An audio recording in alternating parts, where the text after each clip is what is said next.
Hello বন্ধুরা, সুন্দরবনের Gautam YouTube চ্যানেলে সবাইকে স্বাগত জানাই। আজ আমরা ফিশিংয়ে এসেছিলাম। দেখুন বন্ধুরা, কীভাবে আমরা মাছ ধরেছি। এই যে বড় বড় সাইজের সব ট্যাংরা মাছ দেখতেই পাচ্ছেন।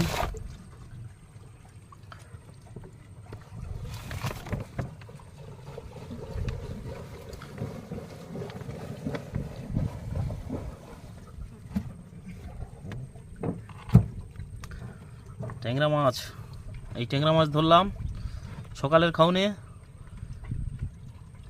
সকালে ভাটায় মেরেছিলাম, লাস্ট ভাটায় বড়শি দিয়ে এই মাছগুলো ধরেছি আজ। দেখুন বন্ধুরা, সুন্দরবনের সেই অপরূপ দৃশ্য, এই জঙ্গল,